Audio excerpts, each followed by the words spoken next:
Nitzan Perelman est doctorante en sociologie politique à l'université Paris-Cité et ingénieure d'études au sein de l'ANR Choms. Alors, elle est également cofondatrice du bloc Yanni, qui est un bloc indépendant qui rassemble différents chercheurs, différentes voies de la recherche pour fournir des analyses sur le contexte israélo-palestinien. Et ces travaux portent sur le nationalisme, la démocratie et la société israélienne. Merci beaucoup. Merci pour l'organisation de cette journée. Tout événement sur Israël-Palestine en ce moment est déjà très compliqué. Donc, une journée d'études sur un sujet comme tel est davantage compliqué. En tant que spécialiste de la société israélienne, je m'intéresse au discours de la société, non seulement les hommes politiques, mais aussi les médias, la société civile. Donc je vous propose aujourd'hui de présenter une analyse non exhaustive de la manière dont on instrumentalise l'antisémitisme. Et c'est un très bon moment parce que, comme Simone a rappelé, cette semaine, il y avait Bassel Adra et Yuval Abraham qui ont gagné un prix très important pour leur film que je n'ai pas encore vu, mais qui me semble très important. C'est Aucune autre terre, ça s'appelle. Abraham, c'est un juif israélien, et Bassel Adra, c'est un palestinien habitant Amsaferiata, c'est un village au sud de Hébron. Adra remercie et parle et dit qu'il ne veut pas être content et joyeux face à ce qui se passe à ses frères palestiniens à Gaza. Et puis Yuval Abraham prend le micro et dit, et je cite, c'est important pour moi de citer tout ce qu'il a dit: Bassel et moi avons le même âge, dans 2 jours nous rentrerons dans un pays où nous ne sommes pas égaux. Je vis sous une loi civile et Bassel sous une loi militaire. Nous vivons à 30 minutes l'un de l'autre, mais moi je peux pas voyager, et moi je peux voyager, et Bassel non. Je suis libre de me déplacer où je veux sur ces terres, tandis que Bassel, comme des millions de Palestiniens, est bloqué dans la Cisjordanie occupée. Cette situation d'apartheid entre nous deux, cette inégalité doit prendre fin. Il appelle à un cessez-le-feu et voilà son discours. Donc il s'agit d'une position assez classique de la gauche radicale anticoloniale israélienne qui critique directement la politique de l'État d'Israël, des gouvernements israéliens au pluriel. Mais ce discours n'est pas seulement critiqué en Allemagne, mais aussi en Israël. La seule chaîne publique en Israël, qui est Cannes 11, Cannes, qui est considérée par la majorité des Israéliens, je dirais, de gauche, même si les définitions sont compliquées, diffuse le reportage, et le titre du reportage, le discours antisémite du réalisateur israélien. Antisémite. Il n'a rien, il a juste parlé de la situation et les différences entre lui et son co-auteur. Et ça a été critiqué notamment par Haaretz, ou peut-être seulement par le journal Haaretz, qui est d'ailleurs depuis le 7 octobre n'est pas très clair dans ses positions, je dirais, et aussi a publié 2 articles d'opinion critiquant ce discours d'Abraham. Mais bon, Haaretz critique quand même ce titre. Et Kahn répond: nous tenons à souligner qu'il aurait été préférable de formuler le titre d'une manière différente. Cependant, selon les informations du journal, le Hamas était absent lors du discours d'Abraham, le 7 octobre était absent, et les otages étaient également absents, ce qui a été très douloureux pour de nombreuses oreilles juives et israéliennes. Après, Abraham a fait beaucoup d'interviews et a parlé beaucoup des otages. D'ailleurs, Abraham et Bassel Adra sont des journalistes de 972 et de Sikha Mekomit et publient des articles, des analyses très importantes. Mais ce qu'on comprend de la réponse de Cannes 11, c'est qu'il n'est pas possible de parler de crimes contre les Palestiniens, de la souffrance des Palestiniens, sans d'abord parler de la souffrance des Israéliens, sans que ça soit considéré comme antisémite. Donc, comme on sait très bien, la critique contre le régime israélien en termes d'apartheid, occupation, etc. est antisémite. Donc, c'est une tendance que nous remarquons depuis des longues années et est liée étroitement à la machine de la Hasbara, bien sûr, qui veut dire explication littéralement en hébreu, mais c'est la propagande israélienne fortement financée par les gouvernements israéliens. D'ailleurs, de temps en temps, il y a même un ministère consacré uniquement à la Hasbara. Et dans ce cas, toute critique sur Israël risque d'être délégitimée par sa qualification comme antisémite. Donc, je veux vous montrer dans mes propos que ça se passe à l'extérieur d'Israël, comme peut-être vous le connaissez bien, mais aussi à l'intérieur d'Israël. Et ça, il faut le comprendre. Je veux aussi dire que la définition qui est adoptée officiellement par l'État d'Israël, le ministère des Affaires étrangères, de l'antisémitisme et de l'Alliance internationale pour le moment de l'Holocauste, comme Simon l'a dit. Et je vais indiquer trois définitions qui apparaissent dans ces définitions générales. 1. Le refus de droit à l'autodétermination des Juifs, en affirmant par exemple que l'existence de l'État d'Israël est le fruit d'entreprises racistes est considéré comme antisémite. 2. Le traitement inégalitaire de l'État d'Israël, à qui l'on demande d'adopter des comportements qui ne sont ni entendus ni exigés de tout autre État démocratique et antisémite. Donc d'abord, dans cette condition, il y a la définition de l'État d'Israël comme démocratique, bien sûr, et aussi on prétend qu'il faut traiter l'État d'Israël comme tout autre État démocratique en ignorant la situation de la colonisation, bien sûr, qu'Israël mène. Et troisièmement, l'établissement de comparaison entre la politique israélienne contemporaine et celle des nazis est antisémite. Donc peut-être vous vous rappelez, en 2016, c'est lui qui prétend aujourd'hui, dans les prochaines années à venir, Yair Golan, diriger la gauche sioniste. Je l'ai vu cette semaine, donc je vais faire un entretien avec lui. Il veut être le prochain dirigeant de la gauche sioniste en tant que chef d'état-major adjoint. En 2016, dit dans un entretien officiel qu'il remarque des phénomènes en Israël comme en Allemagne nazie. Mais quand même, c'est considéré par ces définitions comme antisémite. Donc, pour mon exposé aujourd'hui, j'ai regardé ce que j'adore faire, les protocoles de la Knesset, qui incluent tout simplement le mot antisémitisme, donc antisémite en hébreu. C'est en base de données qui ne fonctionne pas très bien, donc c'est entre 2022 et 2017-2022.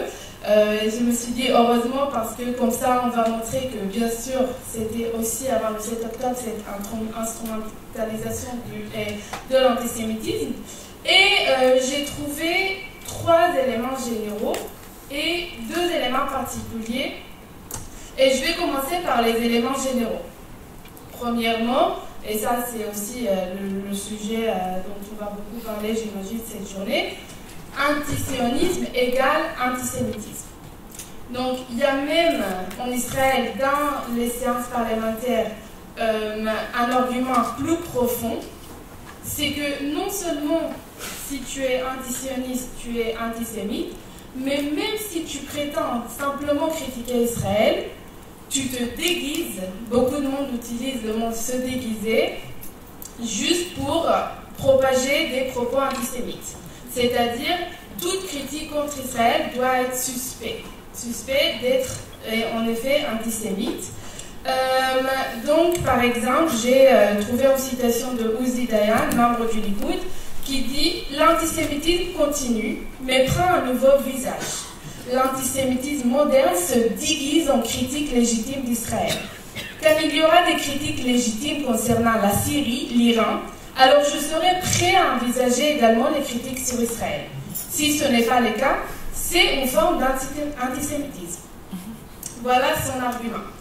Donc, il y a aussi, et ça j'ai trouvé ça très intéressant, j'ai trouvé un discours de Moshe Abutbul qui est membre de Chasse et qui dit, comme les gens prétendent critiquer Israël pour propager l'antisémitisme, si on justifie, on explique mieux les actes d'Israël, il y aura moins la possibilité de le faire. Et là, il dit ça pendant l'attaque israélienne à Gaza en mai 2021, pour ceux qui se rappellent. Donc, et je cite aussi, il est raisonnable de supposer que notre opération à Gaza visant à protéger l'État d'Israël est l'une de nos opérations militaires les plus justes, a mis en évidence la haine et les opinions sombres qui ont toujours été en arrière-plan, mais qui dominent aujourd'hui plus que jamais le discours politique en Europe. Nous devons tous agir de toutes nos forces dans des actions visant à éradiquer les phénomènes de haine envers les Juifs.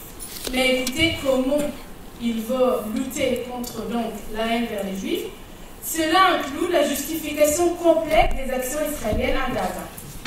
Donc ça veut dire comment on va lutter contre l'antisémitisme, on va mieux justifier les attaques israéliennes à Gaza. Ce lien direct, les Européens, ils n'ont de pitié qu'envers le peuple palestinien.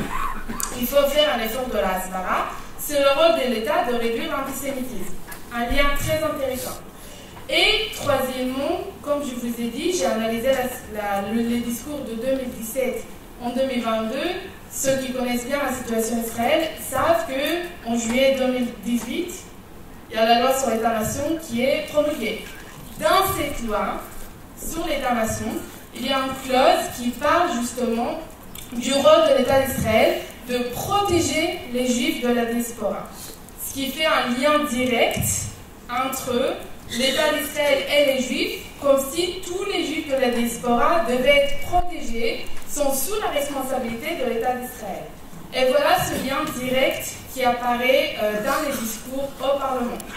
Deuxièmement, j'ai trouvé un argument qui est un peu plus, disons, élaboré que tout simplement les gens sont antisionistes, mais ils sont antisémites, mais ils font semblant juste de critiquer Israël. J'ai trouvé l'argument qui dit les arguments sont antisémites parce que si on critique l'État d'Israël, on met en cause le droit du peuple juif d'avoir son propre État. Donc si on met en cause ce droit, on est antisémite. Il y a un passage de Simcha Rotman qui était l'un de ceux qui ont soutenu, mais aussi ceux qui ont développé la réforme judiciaire que je n'ai pas le temps pour présenter. Donc il dit, et lui il parle des drapeaux palestiniens qui apparaissent de temps en temps dans les manifestations dans les universités israéliennes. Et il dit, aujourd'hui, il y a une discussion au sein du comité d'éducation sur la présence des drapeaux de l'OLP sur les campus. Il est important de préciser que les drapeaux de l'OLP ne sont pas les drapeaux palestiniens. Il n'y a pas de distinction distinctive entre eux parce qu'il n'existe pas de peuple palestinien. L'aspiration du peuple palestinien est la non-existence de l'État d'Israël. Ce qui permet que ce drapeau soit brandi dans les universités coopère à la vision de la destruction de l'État d'Israël. Bien sûr, je défends la liberté d'expression, mais il est primordial de comprendre qu'elle ne peut être invoquée pour soutenir une organisation reconnue comme terroriste. Nous avons déjà été victimes d'antisémitisme par le passé et malheureusement, cette réalité persiste dans de nombreuses régions dans le monde. Les universités israéliennes ne peuvent en aucun cas devenir un terreau propice à la propagation des messages antisémites. Donc, le drapeau palestinien égale message antisémite parce qu'on met en cause l'existence d'Israël. Voilà son argument. Et dernier argument qui rentre dans cette... le fait de mettre en cause l'existence d'Israël et antisémite, c'est lié directement à la campagne BDS. Donc la campagne BDS est fortement, bien sûr, critiquée en Israël, mais aussi qualifiée d'antisémite. Yoav Kish, qui est aujourd'hui ministre de l'Éducation, dit en 2017 « Malheureusement, l'antisémitisme continue à se manifester aujourd'hui sous diverses formes. Après avoir cherché à nuire au peuple juif, il change de cible et vise désormais l'État d'Israël. Les appels au boycott, l'étiquetage des produits, ainsi que les tentatives de perturber les événements impliquant des conférenciers israéliens à l'étranger en sont des exemples. Cet antisémitisme, manifesté notamment par ces appels au boycott, peut porter éteinte à l'économie de l'État d'Israël, et donc c'est leur manière de nous attaquer. Troisième groupe d'arguments est peut-être intéressant et moins connu en Europe, c'est l'argument sur l'auto-antisémitisme. Et en fait, on utilise cet argument pour faire taire les critiques à l'intérieur d'Israël. Donc peut-être vous savez, depuis 2009, il y avait la publication du rapport Goldstone 2010, mais qui était par rapport à l'opération israélienne à Gaza entre 2008 et 2009. Et ce rapport détermine qu'Israël, comme le Hamas d'ailleurs, a commis des crimes de guerre. Et cet argument est basé sur des informations recueillies par des organisations israéliennes. Et depuis ce moment-là, bon, avant aussi il y avait des critiques, mais depuis 2010, il y a un vrai tournant parce que ces organisations qu'on nomme aujourd'hui droits de l'homme en Israël, organisations de droits de l'homme, sont massivement attaquées par le gouvernement. Il y a énormément de lois qui sont promulguées contre ces organisations, contre leurs militants. Bien sûr, il y a aussi la violence dans la rue, c'est pas seulement des actions parlementaires ou gouvernementales. Et donc, on utilise l'argument de l'auto-antisémitisme pour critiquer ces personnes, ces Israéliens anticoloniaux qui critiquent le gouvernement israélien. Donc, par exemple, j'ai trouvé Ayelet Shaked qui était ministre, elle était ministre de l'Intérieur, il était aussi ministre de la Justice, qui dit à Ofer Kassif, un cas très intéressant, mais je n'ai pas le temps de développer, mais on voulait le suspendre dernièrement, mais ils ont pas réussi, la Knesset. Le député Ofer Kassif, tu oublies que tu vis dans un État juif. Je veux savoir d'où vient cet auto-antisémitisme. Pourquoi, à tes yeux, les juifs sont moins bons que les autres? Donc, certains vont plus loin. On ne peut pas être antisioniste ou tout simplement critiquer Israël tout en étant juif. Et là, c'est Ophir Akounès. Vous voyez bien que je ne donne pas des exemples de Itamar Ben-Gvir, Bezalel Smotrich sur leurs amis. Là, c'est bien Ayelet Shaked qui a l'air aujourd'hui avec le gouvernement du changement comme du centre. Et Ophir Akounès, qui est du Likoud, qui dit « Il y a un débat sur ce qu'est un juif. Un juif n'est certainement pas quelqu'un qui appelle au boycott des produits de l'État d'Israël. Pour moi, il n'est pas juif, il se prétend juif. » Et il me reste 5 minutes, c'est parfait, parce que je vais vous donner 2 cas particuliers où on utilise l'antisémitisme. En mai 2021, peut-être vous savez, il y a des affrontements entre citoyens palestiniens et juifs à l'intérieur d'Israël, dans les villes dites mixtes. On dit mixte parce que la minorité palestinienne est plus présente qu'ailleurs. Et dans ces affrontements, il y a des violences organisées à la fois du côté des citoyens juifs et des citoyens palestiniens. Mais dans le discours politique, la violence organisée des citoyens juifs et aussi le discours médiatique d'ailleurs apparaît comme des cas exceptionnels. Mais la violence organisée par les citoyens palestiniens est considérée comme antisémite. On mobilise beaucoup le mot antisémite pendant cette période. Je ne vais pas ramener des exemples parce qu'il y en a énormément. Mais c'est intéressant de voir comment on utilise contre les citoyens palestiniens qui sont impliqués dans des affrontements où il y a aussi des citoyens juifs, le mot antisémite comme si on s'attaquait aux autres citoyens parce qu'ils n'étaient que juifs.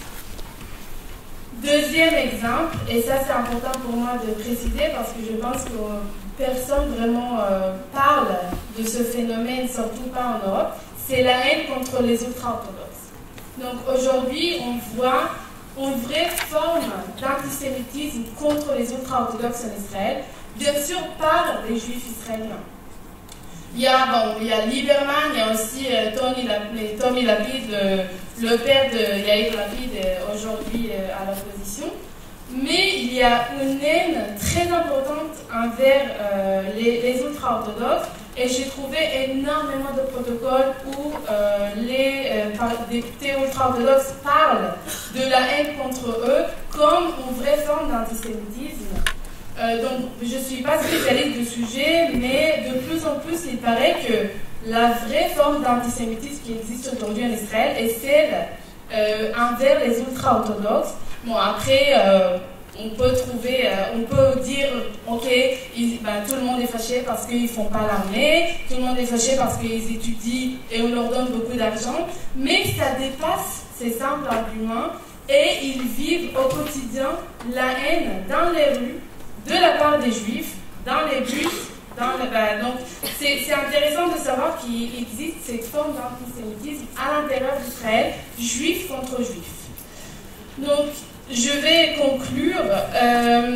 Il y a une propagande israélienne qui fait taire toute critique sur Israël, à la fois à l'extérieur, avec une machine qui marche très bien, de l'Asbara, mais aussi à l'intérieur d'Israël. Donc on a vu ça avec l'auto-antisémitisme, ce qui, pour moi, en tant que juive israélienne qui vit en France, réduit de l'importance et de la gravité de l'acte antisémite, de ce que l'antisémitisme, et l'oubli derrière la vraie définition de l'antisémitisme qui est un acte raciste. Tellement on oublie en Israël que c'est un acte antisémite qu'un membre du Likoud, Ariel Kellner, qui est aussi un personnage intéressant, s'adresse aux juifs de la diaspora et dit « Arrêtons avec l'approche politiquement correcte. Il faut agir, même si on vous accusera d'islamophobie. » Il les encourage d'utiliser des actes islamophobes pour réduire l'antisémitisme. Donc voilà ce que fait l'oubli de ce que veut dire l'acte antisémite. Merci beaucoup.